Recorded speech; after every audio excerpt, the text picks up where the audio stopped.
그 집은 늘 조용했다. 두 아이의 웃음소리가 들릴 때도 있었고, 아무 말 없이 각자의 시간을 보내는 날도 있었지만, 그 모든 순간은 특별하지 않아서 오히려 안정적으로 느껴졌다. 가장은 그런 일상이 오래 이어질 거라 믿었다. 아이들은 같은 식탁에서 자랐고, 같은 규칙 아래에서 컸으며, 같은 방식으로 혼났다. 그는 두 아이를 구분해 본 적이 없었다. 굳이 구분할 이유도 없었다. 그러던 어느 날, 가장은 우연히 듣지 않아도 될 말을 듣게 된다. 길을 지나던 중, 닫힌 문 너머에서 흘러나온 대화였다. 말은 조심스러웠고, 확신에 차 있지도 않았지만, 한 문장은 유독 또렷하게 남았다. 두 아이 중 하나는 그의 친자가 아닐지도 모른다는 이야기였다. 그는 그 자리에 멈춰 서서 한동안 움직이지 못했다. 그 말이 사실인지 아닌지는 중요하지 않았다. 중요한 것은 그 말이 그의 마음에 남아버렸다는 사실이었다. 그날 이후로 집안의 풍경은 달라지지 않았다. 아이들은 여전히 같은 얼굴로 그를 불렀고, 그는 여전히 같은 목소리로 대답했다. 그러나 마음속에서는 작은 균열이 계속 자라나고 있었다. 아이들의 얼굴을 바라볼 때마다 그는 자신도 모르게 의미 없는 차이를 찾으려 했다. 눈빛, 말투, 사소한 습관까지. 하지만 아무리 들여다봐도 두 아이는 모두 익숙했고 모두 사랑스러웠다. 가장은 스스로를 다잡았다. 증거 없는 말 하나에 흔들릴 수는 없다고 생각했다. 그러나 그 생각은 밤이 되면 힘을 잃었다. 잠자리에 누우면 낮에는 애써 밀어냈던 질문이 다시 떠올랐다.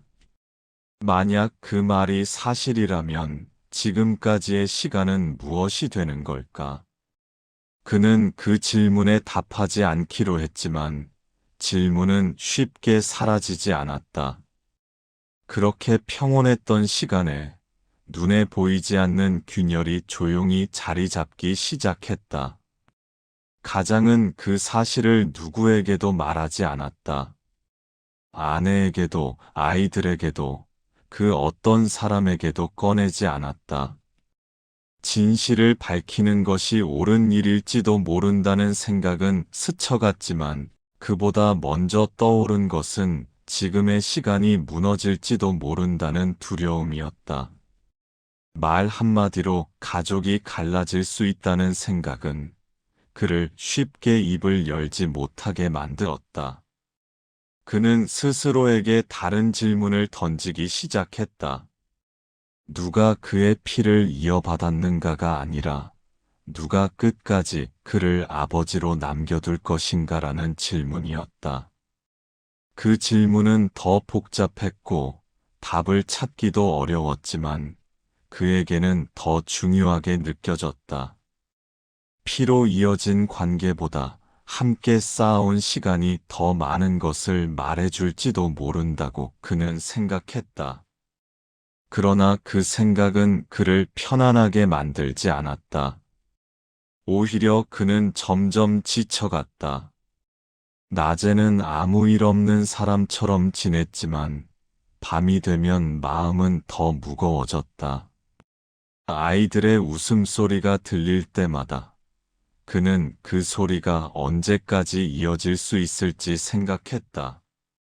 그런 생각은 그를 더 말라가게 만들었다. 시간이 흐르면서 그의 몸도 변했다. 식사는 줄어들었고 잠은 깊어지지 않았다. 병원에서는 명확한 이유를 찾지 못했다. 그는 병보다 생각이 더 깊다는 것을 알고 있었지만 그것을 설명할 방법은 없었다. 그는 여전히 침묵을 선택했다. 말하지 않기로 한 선택은 그를 지켜주는 것처럼 보였지만 동시에 그를 서서히 약하게 만들고 있었다. 그럼에도 불구하고 그는 끝까지 그 질문을 입 밖으로 꺼내지 않았다. 언젠가 이 침묵이 스스로 답을 만들어줄 거라 믿었기 때문이다. 그는 아직 알지 못했다. 그 침묵이 결국 다른 형태의 선택으로 이어지게 될 것이라는 사실을. 시간이 지나면서 가장은 자신의 몸이 예전 같지 않다는 것을 분명히 느끼기 시작했다. 피로는 쉬어도 가시지 않았고 숨이 차는 순간이 잦아졌다. 병원에서는 휴식이 필요하다는 말만 반복했지만 그는 그 말이 위로가 되지 않는다는 것을 알고 있었다. 몸의 문제라기보다는 오래 붙잡고 있던 생각이 이제는 몸까지 따라 내려온 것처럼 느껴졌기 때문이다. 그는 자신이 얼마나 오랫동안 같은 질문을 반복해왔는지를 돌아보았다. 낮에는 애써 아무 일 없는 사람처럼 지냈지만 밤이 되면 같은 생각이 다시 고개를 들었다. 만약 그 말이 사실이라면 그는 무엇을 지켜온 것일까? 그 질문은 답을 요구하지 않았고 대신 그를 더 지치게 만들었다. 그는 더 이상 이 상태로 시간을 흘려보낼 수 없다는 생각을 하게 되었다. 가장은 오래 고민한 끝에 하나의 결정을 내린다. 진실을 밝히지 않겠다는 선택은 유지하되 모든 것을 그대로 남겨두지는 않겠다는 결심이었다. 그는 자신의 재산을 누구에게 남길 것인지 정해야 했다. 그러나 그 기준을 글로 남기는 순간 또 다른 상처가 생길 것 같았다. 누구의 이름을 적는 행위 자체가 이미 판단이 되기 때문이다. 그는 그 판단이 아이들 앞에서 명확히 드러나기를 원하지 않았다. 그래서 그는 판단을 다른 이에게 맡기기로 한다. 마을에서 지혜롭다고 알려진 사람을 찾아가 자신의 상황을 모두 설명하지는 않고 단 하나의 부탁만 남긴다. 자신이 떠난 뒤 두 아이 중 한 명에게만 모든 것을 맡기되 그 기준은 말이 아니라 행동으로 드러나게 해달라는 것이었다. 그는 종이에 길게 적지 않았다. 대신 짧은 문장 하나만 남겼다. 내가 남긴 조건을 끝까지 거부하지 못하는 사람에게 모든 것을 맡긴다. 그 문장은 설명이 없었고 해석의 여지도 남아 있었다. 그러나 그는 그 문장을 여러 번 다시 읽으며 더 보태지 않기로 한다. 마음속에서 정리되지 않던 질문이 그 문장 안에서는 더 이상 움직이지 않는 것처럼 느껴졌기 때문이다. 그는 종이를 접어 봉인했고 그날 이후로는 그 이야기를 다시 꺼내지 않았다.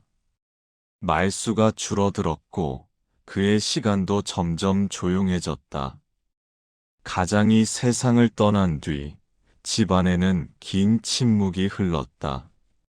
장례가 끝난 뒤에도 사람들은 쉽게 흩어지지 않았다. 누군가는 위로의 말을 건넸고 누군가는 아무 말 없이 자리를 지켰다. 두 아이는 아직 무슨 일이 기다리고 있는지 알지 못한 채 아버지를 잃은 슬픔 속에 머물러 있었다. 재산에 대한 이야기는 자연스럽게 미뤄졌다. 그 이야기를 꺼내는 것 자체가 아직은 어색했기 때문이다. 며칠이 지난 뒤 아이들은 현명한 사람에게 불려갔다.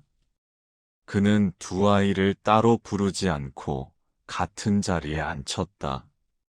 그 선택에는 특별한 설명이 없었다.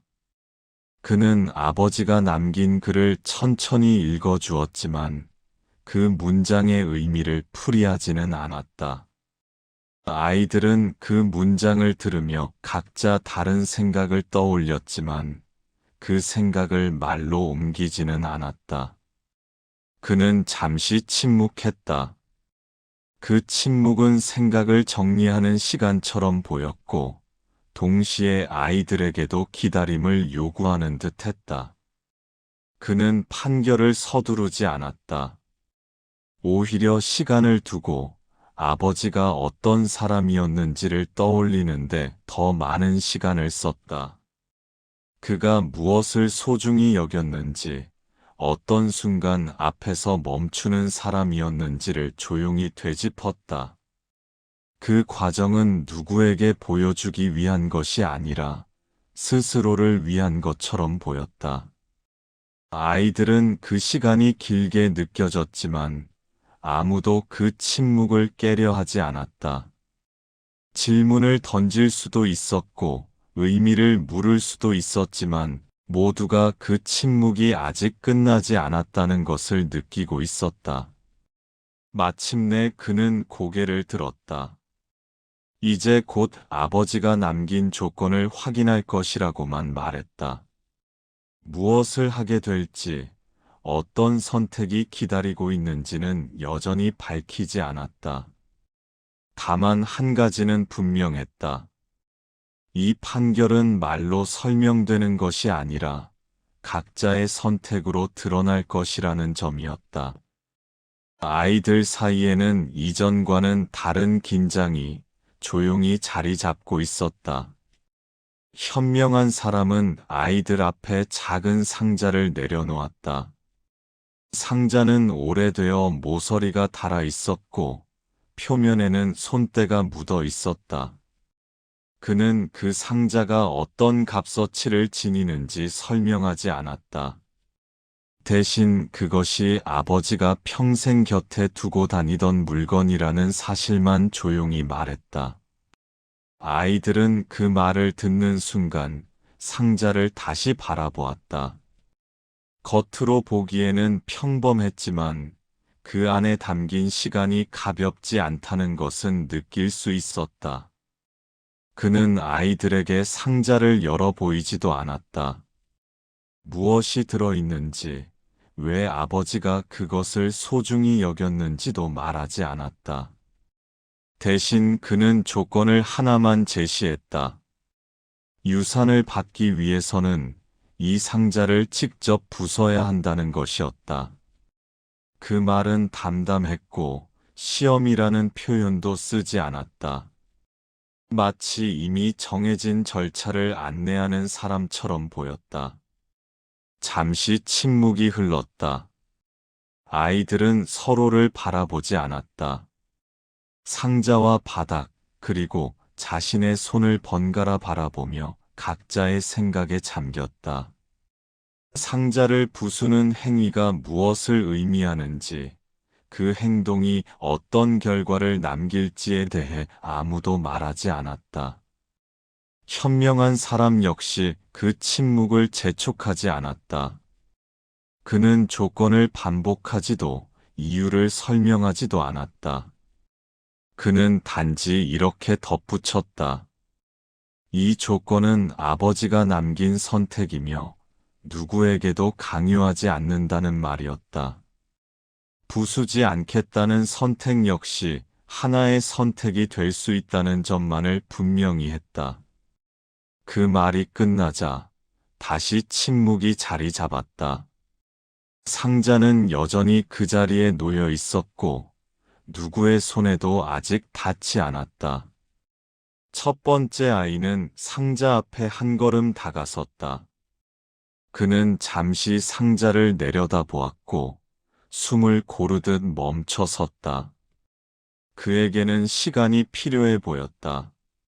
그는 이 행동이 아버지를 향한 모욕인지 아니면 이미 끝난 일에 대한 절차인지 스스로를 설득하려 애썼다.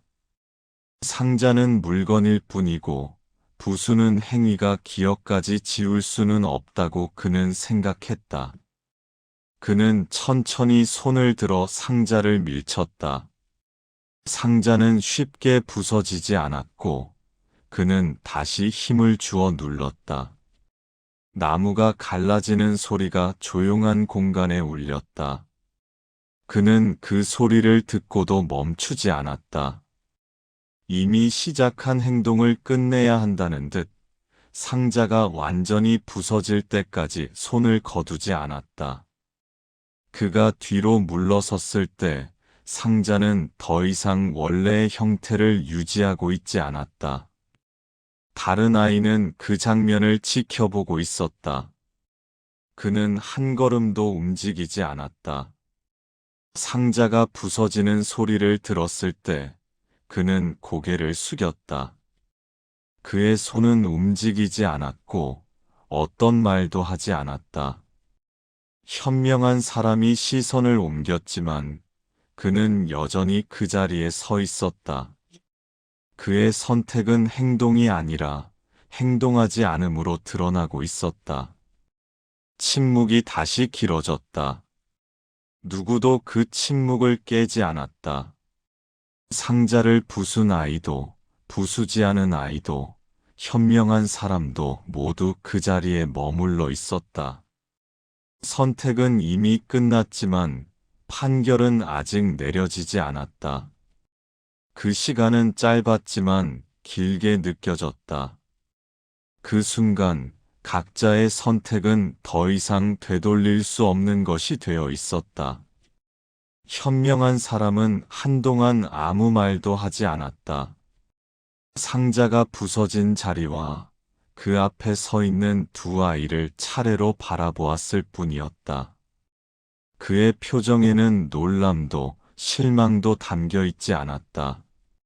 마치 이미 예상된 장면을 확인하는 사람처럼 보였다. 그는 판결을 서두르지 않았다. 그 침묵은 아이들에게 마지막으로 자신의 선택을 돌아볼 시간을 주는 듯했다. 잠시 후 그는 부서진 상자에서 시선을 떼고 두 번째 아이를 바라보았다. 그리고 그를 앞으로 불렀다. 그 부름에는 특별한 강조도 설명도 없었다. 그는 왜 상자를 부수지 않았는지 묻지 않았다. 이유를 말하라고 요구하지도 않았다. 대신 짧게 고개를 끄덕였을 뿐이었다. 그 행동이 이미 충분한 대답이라는 듯했다. 그는 판결을 내렸다. 유사는 상자를 부수지 않은 아이에게 돌아간다고 말했다. 그 말은 길지 않았고 그 뒤에 이유를 덧붙이지도 않았다. 첫 번째 아이는 아무 말도 하지 않았다. 항의할 수도 있었지만 그는 그러지 않았다. 상자를 부수는 순간 이미 자신의 선택이 끝났다는 사실을 알고 있었기 때문이다. 그날 이후로 두 아이의 관계가 어떻게 변했는지는 자세히 전해지지 않는다. 누군가는 그들이 여전히 같은 집에서 살았다고 말했고, 누군가는 각자의 길을 갔다고 전했다. 하지만 어떤 이야기도 확실하지 않았다. 분명한 것은 아버지의 피가 누구에게 이어졌는지는 끝내 밝혀지지 않았다는 사실이었다. 사람들은 이 이야기를 전하며 서로 다른 말을 덧붙였다. 어떤 이는 현명한 판결이라고 했고, 어떤 이는 이해하기 어렵다고 말했다. 그러나 이야기의 중심은 늘 같았다. 이익이 분명한 순간에도 끝내 손을 내밀지 못한 선택이 있었다는 점이었다. 그 선택은 설명되지 않았지만 오래 기억되었다. 이야기는 그렇게 남았다. 누가 진짜였는지를 가르치지 않은 채 누가 무엇을 선택했는지만을 남기고 조용히 끝났다. 그날의 침묵과 부서진 상자와 움직이지 않았던 손은 시간이 지나도 사람들의 말 속에서 사라지지 않았다. 그리고 그 이야기는 언제나 낮은 목소리로 전해졌다.